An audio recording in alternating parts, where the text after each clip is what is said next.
Access to Democracy is made possible by donations from the following organizations. Thomson Reuters, a global company with expertise and insight to unravel complex situations in the areas of law, tax, compliance, government, and media.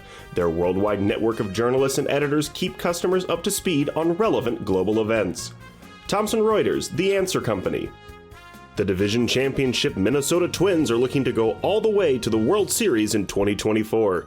Bolstered by inspirational shortstop Carlos Correa, a healthy Brian Buxton, and rookie phenom Royce Lewis, plus a pitching staff led by Pablo Lopez and an outstanding bullpen featuring Johan Duran, the Twins are the best bargain in the major leagues, and Target Field is the best venue in baseball.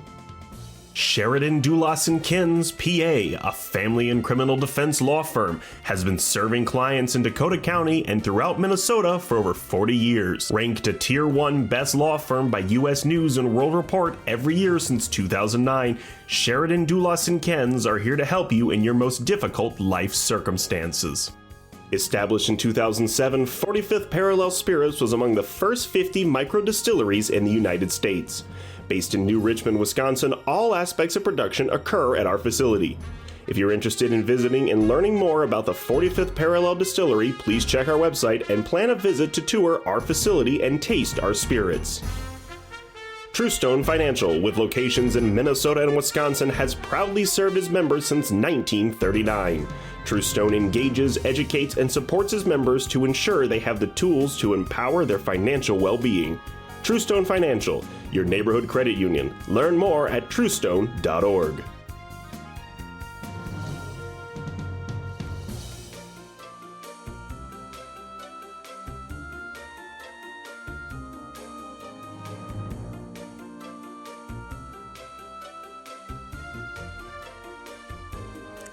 Hello, welcome back to Access to Democracy. I am Holly Jenkins, your guest host, and with me today is a longtime friend of mine, an Ireland expert, and a former professor at the University of St. Thomas. Welcome, Phil Anderson. Yeah. Thank you. Great to be here. I'm excited today for our topic is going to be a bucket list of many viewers, Ireland, or the Emerald Island. So we're going to spend some time talking about the Emerald Island. And one of the first questions, Phil, that I just want to understand a little bit better, how did a University of St. Thomas College professor of management cross paths with your passion for Ireland? Well, I had the passion after I got to Ireland, not so much before. Okay. So we have at the University of St. Thomas a very active study abroad program, and Sarah Stevenson, who was the head of that program many years back, had gone looking for opportunities for St. Thomas students to study in Ireland. And when she got to University College Cork in Cork, Ireland, she was talking to the dean about working out things for students coming, and he made the comment of, we could also use some faculty who might be interested. And she came back and put out a notice, and I thought, well, why not? Put my hand in, or up, I guess. And a year later, I was in Ireland teaching. And I thought it was going to be a once-off and fell in love with the place and ended up teaching there for 4 years over a 6-year period. Yeah. And then since then, you've been back, other than just those 4 years, you went back and taught exchange programs for 17 different semesters? I did. It was a study abroad program. We'd do a week on campus and then 2 weeks in London and then 2 weeks in Ireland every June for not 17 contiguous years. There's a couple of breaks, but but yes. But overall, you've spent many years and decades over the decades in Ireland. Yes. And I want to just clarify for everyone that Ireland is 2 different countries in Correct. reality in the one island. And today we're going to spend most of our time talking about the Republic of Ireland, which is more of the southern region. Is it Northern Ireland? Is yes. that Northern Ireland, which is the capital is Belfast? But we're going to talk a little bit about the Republic of Ireland. Okay, great. So just like you mentioned, mentioned Cork. But I'm going to start with Dublin because a lot of people who travel to Ireland, that's kind of their starting off point. And you didn't spend a lot of time in Dublin, but I'm guessing that you have some highlights that you might want to provide, some suggested stops, must-see areas in Dublin, and also possibly any off the beaten path insider tips. Okay, yeah, Dublin, I guess the first thing that comes to my mind is O'Connell Street, which would be like our Nicollet Mall. and it's just a big shopping area, but there's also the university at the end of one end of that street, and it has the Book of Kells, which are ornate and very beautiful, and they turn one page a day, and it was put together by monks, priests, so it's very ornate, I guess. So that's worth doing. And Trinity University, where it's at, is a very picturesque university, so well worth doing that, okay? Let me ask you this quick. If people want to visit the Book of Kells, is that the kind of place you can just walk up to? Yes. So you don't have to plan things ahead of time. You can just get there and be able to visit. Wonderful. Yep. Okay. Yep. And the other thing I think that would be of interest is not a short walk, well, a few blocks walk anyhow from Trinity University, is a church, St. Michans, M-I-C-H-A-N-S, and it's just off the Liffey River. And what it's noted for is the organ that Handel first played the Messiah on. And they still have that organ there. The keyboard they pulled off and put in the entryway because keys got banged up over, many, many years. Wow. So that in itself is interesting. But then the thing that a lot of people can miss is you have to buttonhole somebody from the church is to see if you can go down into the basement, and there's like an entryway. If you remember Wizard of Oz, sort of a big open up the doors and you trundle down the steps, and underneath the church, there's a number of crypts, and it's a combination of sandstone and limestone, and they just naturally kind of mummify the crypts that are down there. So there's knights from the Crusader era, Wow. going way back, and for me, the one that impacted me the most is right by the steps. There's one, and it says the Shears Brothers. And there's two caskets in there, and the Shears Brothers took part in the Irish uprising against the British back in the early 1900s. And they were put to death because they protested Britain's rule, and it was during wartime. And so if you don't know what the words or the phrase hang, drawn, and quarter means, it describes it there. Oh. And I don't know if I want to see that description. Yeah, you're hung, but take you down before you die. Drawn means they disembowel you, and then quartered means they chop off the arms and legs. And it's done publicly to, act as a real, dissuader of anybody else doing it. And what hit me was the fact that it occurred in the early 1900s, not back in the 1600s. Has always stuck with me. So I was just going to ask how long ago this was, because I was hoping you were going to say 1600s. Yeah. No, there is some other places that I had visited when I had the pleasure to be there, and it talked about the mummified bodies that were in the soil, the bogs, the bog bodies, and I know that there's museums. So there's pubs, there's Guinness, and then there's mummified remains. Yes. Yeah. Dublin has it all. So I know the years that you went there, Dublin is always a place that people hear about, but you spent most of your time outside of Dublin into some of the other areas of the country, including Cork is a big one that you spent. That's where you taught for several years. What are some other just cities outside? If you're traveling to Ireland, you're doing yourself a disservice if you don't get outside of Dublin. So what would you... My bias is outside of Dublin. Yes. Okay. Let's hear some of your thoughts on cities, sites. We've got a list of them, but we can just talk about some of your favorite cities that you would recommend people visit. First thing to know about Ireland at a very basic level is population is pretty similar to Minnesota. 3/4 of its population is in the Dublin metro area, just like most of Minnesota population is in the Twin City area. The next largest city in the Republic, not counting Northern Ireland, is Cork, where I was at, and that's about the same size as Rochester. So it becomes rural quickly once you leave Dublin. And the next largest cities after that would be like Mankato or St. Cloud. So there's Waterford City, there's Galway, Limerick, so it gets rural very quickly, and it's just gorgeous countryside, and that's, to me, where you want to spend your time. I had a friend of mine say that Dublin is just, a big city with an Irish accent, It's much more than that, but if they got a great museum on Irish history, I mean, there's plenty to do there if you want to just go there and stay there. But I think you'd really be missing if you didn't go outside. So what would be the best means of transportation to get, when you're in Dublin, public transportation, walking, that'll all work. Yes. How do you want to get from Dublin to some of these other? You could take a train to Cork, for instance, quickly and easily. That's easily, but the best thing to do is rent a car, hire a car, as they would say. And even though you're switching sides of the road, you think that's going to spook you. The steering wheel is on the other side. Everything just meshes together very quickly and easily. So I wouldn't let that push you away, because otherwise there are city buses that go in between cities and trains that go between cities.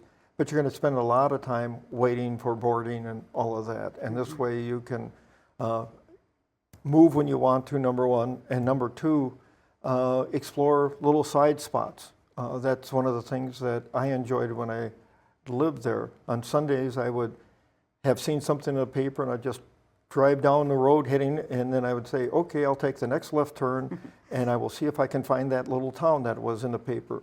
Yeah. And that is one of the nice things. The destinations are not that far apart. So driving is a nice way to go. Absolutely. And full disclosure, I had the pleasure, based on some of the tips I received from Phil, got to spend some time in Ireland. And rest assured, if I can drive on the wrong side of the road with a stick shift, anyone can. Just go slow. Yeah. Go slow. And as Phil told me, when you pass somebody on the road, you'll be driving along and you'll see somebody's finger just pop up like that. Yeah, that's the Irish hello. That's the Irish hello. And so you're driving down these small, narrow roads, just go slow. But it is a worthy road trip to go from town to town, city to city. And part of the Irish culture that makes that so easy is how friendly people are. And so never worry about having to stop and ask for directions. They love to do it. Mm-hmm. Although a friend told me, eventually if you do that often enough, you will hear, and it did happen to me, and I asked for directions from a chap on the side of the road, and in all seriousness, he looked at me and said, well, I wouldn't start from here. And then he gave me directions, and very often if it's a small city that you're going through or whatever, they'll say, well, turn left at the second pub, or turn right at the church, or at the chapel. Yeah. There's always two pubs. Well, that's on our list a little bit later to talk about the traditional pubs. So you'd recommend getting out of Dublin without a doubt. Yes. Galway, you said, is that Galway now on a map, if we had a map of Dublin, it's almost straight across on the other coast. Correct. From Dublin. So you take a train over there, enjoy the sights of Galway. Or you could drive, get the car if you were going to fly into Dublin and didn't want to stay in Dublin at all. I wouldn't recommend that necessarily, but depending on your time travel, if you will, you could rent a car at the airport, and it'd be like taking one of our interstates to go from Dublin over to Galway. That's a good point to bring up. It's not all small, little, narrow roads. They do have a nice between the major cities and even a lot of the smaller cities now, there are multiple lane roads that you can get on. When I was first there, they weren't there, but they are now. So you can drive from Dublin to Cork in a little over 2 hours. Yeah, that is really nice, that everything's so compact. Yes. Let me ask you this now. In order to see some of the most infamous sites of Dublin, of Ireland, you would most definitely have to get outside of the main city. Some of these sites including the Blarney Stone. Yes. The Irish Heritage Museum, which is also well known for its Titanic exhibit. The Waterford Factory. What do you have to say about any of those types of sites that you'll get to see once you explore more of Ireland? Okay. Waterford City is southwest, pardon me, but mostly south of Dublin. So you could drive down there. Probably would take you an hour and a half maybe to get there. And the Waterford Factory used to be very dominant in that city. But as costs changed over time, most of the manufacturing is now done in Central Europe, but they still have what they call a tour, and you can go and watch them blow and cut the crystal. And Waterford crystal is one of the very few that all of them are both mouth blown and hand cut. So they're special from that standpoint, and watching that is very interesting to do. So they are still actually manufacturing it in that same Yep. Well, method. they do some manufacturing in that city, but most of it's now done in Czechoslovakia, I think, but in that area. Okay. One of the things to know if you do go there, almost always they have an engraver on site, and they will engrave things for you at no cost. Oh, that is nice. Yeah, and it's fun to just watch them engrave. I mean, it's just so artistic. I mean, so I've Yeah. given a lot of wedding gifts with bride and groom and date on them. And so. you have to go there to have that engraved. Yes. It's not something you get to Yeah. order Yes. by email. Now, if you are in other cities, Cork in particular, just outside has the Blarney Castle, and Blarney Woolen Mills is a one-stop shop, about 5-minute walk from the castle. And if you buy crystal there, it's the exact same price as at the factory. Okay. Okay, when they first started doing that, the person who was head of Waterford at that point in time, a friend now, Patty Hayes, made a promise that it would never be more expensive someplace else. So the factory wasn't worried about, getting underpriced. Okay. So you could go there and buy That's a it, good but you tip. just wouldn't be able to get it engraved. But Blarney Woolen Mills got, woolens, linens, crystal, and they will ship it straight back. And if you do that, they package it up. You don't have to worry about any damage. So they do an excellent job of that. And then in Europe, there's a lot of what they call VAT tax, value added tax. Think of it as a sales tax. But if you don't live there, then they will take that tax off and ship it back. Otherwise, you nice. can go pay it and then try to go for a refund after you leave. But it's much easier to have them do all that for you. Well, and it's a beautiful sweater. And I do, there are sweater shops in every town, every village that you see. You're going to find Absolutely. an opportunity to purchase an actual, authentic Ireland sweater. And they will last forever. I bought this when I was first there, so this is 30-some years old. Yeah, wow. And the only, It's fantastic. my pats on the elbows go, but otherwise. But otherwise, they're lifelong. So it's a good investment. Yes, lifelong wardrobe. What about tell me more about the Blarney stone. I know there's a myth of kissing the stone. Is that right? Yes. Yeah. What do you think about that stop? It's Is that a good stop for people? It's absolutely. The Blarney Woolen Mills is right there. Yeah. And then the castle itself is, it's very rough, okay? It's like it was. There's no furniture or anything in there. It's just the raw stones, and you can work your way up to the top and then kiss the Blarney stone. And the story is that the Queen was visiting, this is way back, Ireland at one point in time, and was asking questions, and the person kept dodging the answer, and it was sort of like, what is all this? And so it's all a bunch of Blarney. So that's So where that kissing comes the from. stone is supposed to give you the gift of gab and being able to, so it's great fun. Yeah. And my mother did it when she was in her late 80s, so anybody can do it. There's you lean over backwards, and there's a guy always sitting there that will help you. And have you seen it work? Does it give people the gift of gab? My students always seem to enjoy it and always try to talk their way out of assignments after that. Excellent. All right. What about, so that's the Blarney Castle. Do you have any other recommended castle stops? I know there's 300 some castles scattered around Ireland. And you can stop as you're going. One quick side note on the Blarney Castle, there's a little, you could call it a park, as part of that whole complex. And so look for that, because you can go through and it's just pretty to walk through the woods and stuff, but there's also the wishing steps.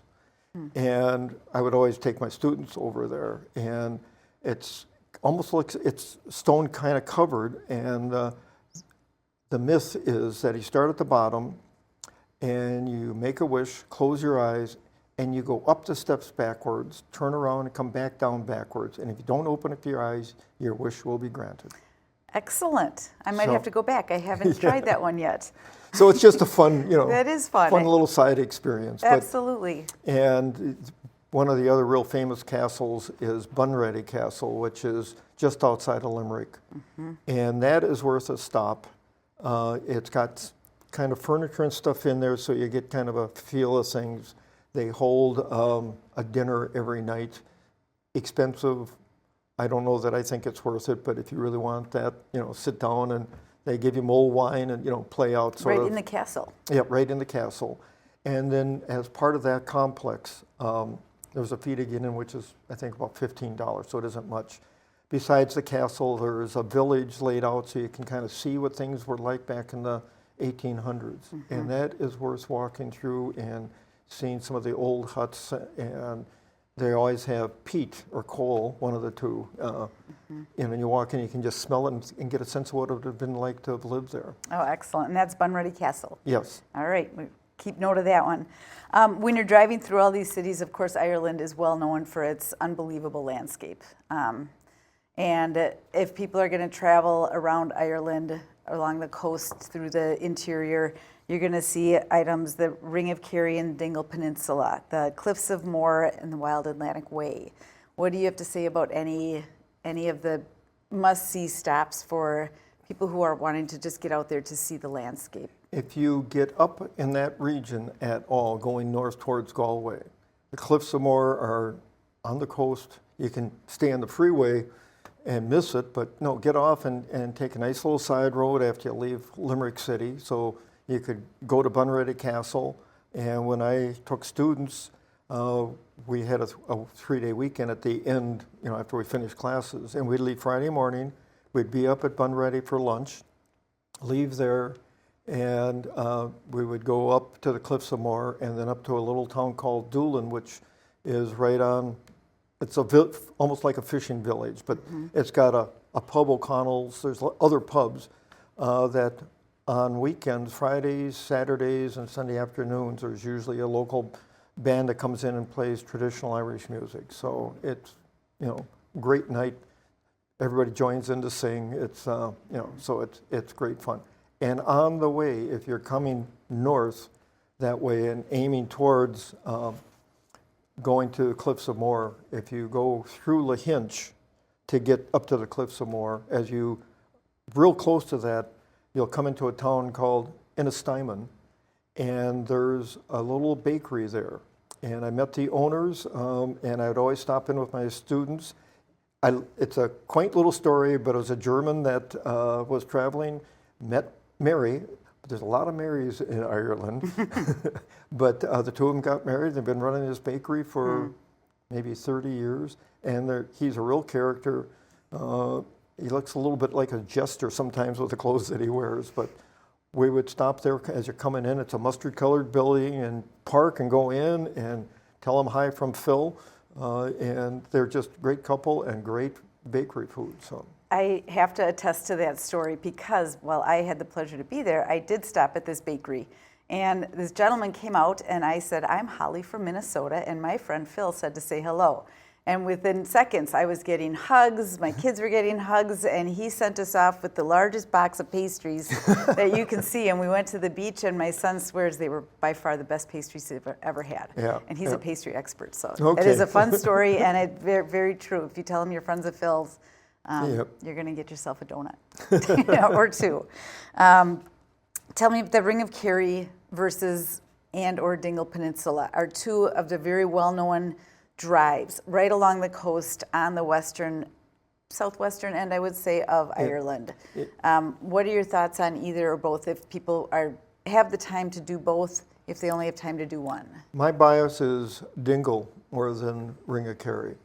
It's pretty. Ring of Kerry is pretty, but it's long, and after a while it all looks the same because it's all lowland, kind of marshy, and you're driving along and marsh starts to look pretty similar after a while.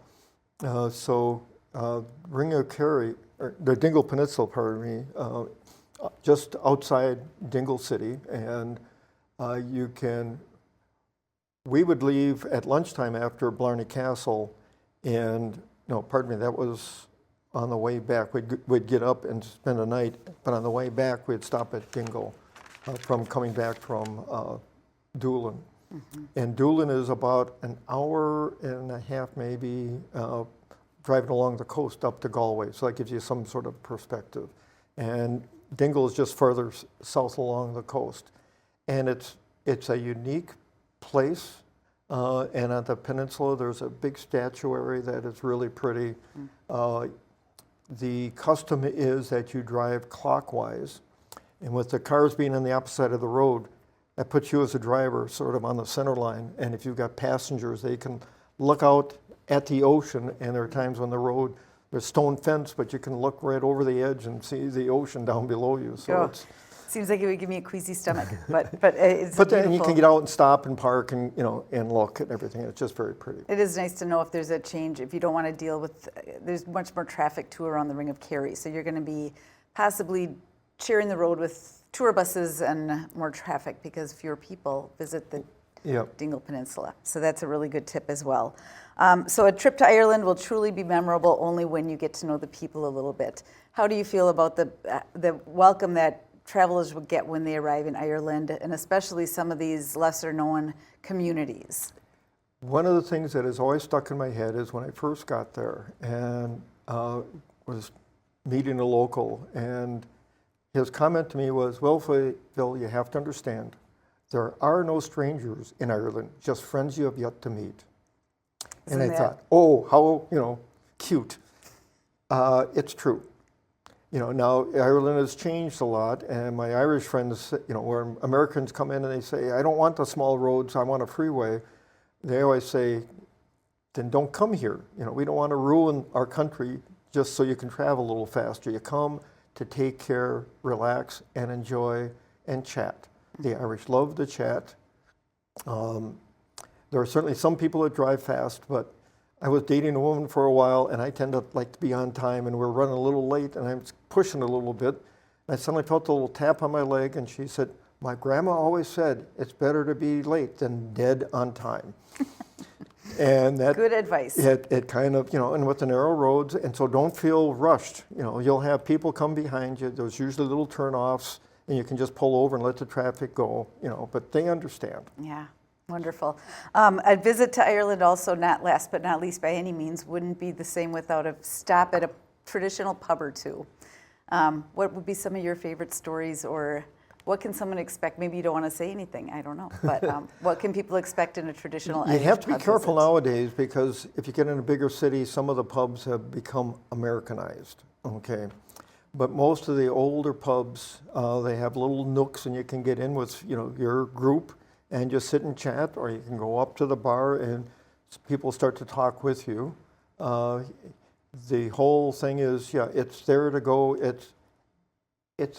And you get out of the big cities. It is the place that people go to in a small town, okay, and meet up. It's almost like a community center, and that's where they go on weekends or whatever. And the families will go. So small cities, finding a pub is really great, I think. And I think too, you know, we see a lot of Irish pubs in America, but they're quite large, and so many of the Irish pubs in these communities and villages are very small. They're not built for masses, so it's a very cozy, warm feeling when you get in there. We only have just another minute or so to go. What would be your final words of wisdom for anybody who wants to travel to Ireland? Go. That's good enough. And if it rains, just give it 5 minutes. That's right. If you don't like the weather, wait 5 minutes and it'll change. It doesn't linger as long as it can here, but you'll get wet. That's why it's called the Emerald Island. Yep. I want to thank you so much for being here, Phil. This has been inspiring. I can't encourage people enough to, if it's on your bucket list, go. If it's not on your bucket list, put it on your bucket list. The Emerald Island is enchanting and beautiful in so many ways. So thank you so much for watching. Thank you for being here. My pleasure. And hopefully we'll see you again and talk about some of your other travels. Okay. Thank you for watching Access to Democracy, and we will see you next time.